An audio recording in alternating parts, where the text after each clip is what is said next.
Good afternoon, everyone. My name is Jim Wachter. I'm a senior project manager for Maryland Landscape. This is Charlie Costlow. He's with Morgan-Keller, who's the general contractor, taking care of the Allnutt House. As you all know, there was a gas explosion and the house had to be demolished. It was decided to build a new one, and it's very similar in design, but it's larger. It's about twice the size as the old one. There's a few nice aspects of it. The first being that the stairwells are full stairwells. So that's a lot different. And all 3 floors will have office space and be utilized. The other difference is that it has a connection now on all 3 levels. Having said that, I turn it over to Charlie. Hi, I'm Charlie with Morgan-Keller. We're the general contractor. We basically sub out everything and control the job from the construction, the scheduling, quality control, safety aspects. When we first started the project, there was a lot of consideration of the site with the 2 large oak trees right on both sides. And we went about 12 feet deep for the foundation. It was very difficult to get a safe working area. That was one of the biggest challenges to get in and out of the ground. Plus, there was a lot of existing utilities we had to work around.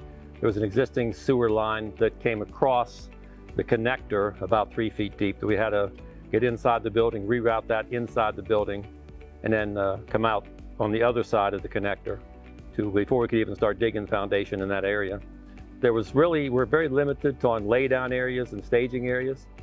So we couldn't dig it and stack the dirt anywhere close to the building.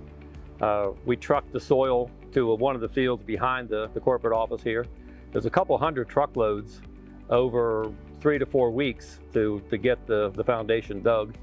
And then once it was dug, we were very limited as far as access to the hole. We had a ramp on the north side, the opposite side of the building here. It was fairly steep. We were limited where we could make that ramp because of the well water line. We couldn't get beyond the well water line. So there's quite a bit of handwork carrying materials back and forth. Pretty much every aspect of the job was that same challenge. Everything had to be done from that point at the ramp. We couldn't get around the backside here because of the trees and the roots, and this area is a sewer drainage field. We've got a buried propane tank here, which we had to stay away from. So the crane was set up on the other side for setting the roof trusses. Same issue with that, with the tree branches on the tree on the other side. They were able to get most of the trusses up, but the last few on the west side had to be put up by hand because we couldn't get the crane around to that point. So the biggest challenge has been the working around the trees and the existing utilities and things here. So, and if I could mention, I want to commend Ruppert Nurseries. They're the ones that have been performing the work. Not only did they perform the excavation, but they've also exposed the tree roots for the excavation size that we needed. Put burlap on them and then maintained them, watered them, and watched them. And they're doing a great job. They've also performed the backfill as well. So I commend them, and they've done a great job.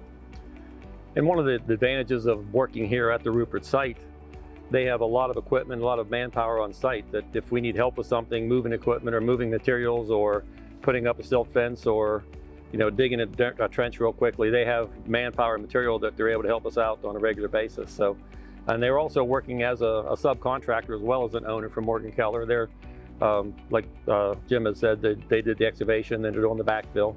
They'll do of course, the landscaping and the mulching and all that. So it's been a good partnership. I think Jim had mentioned in the beginning that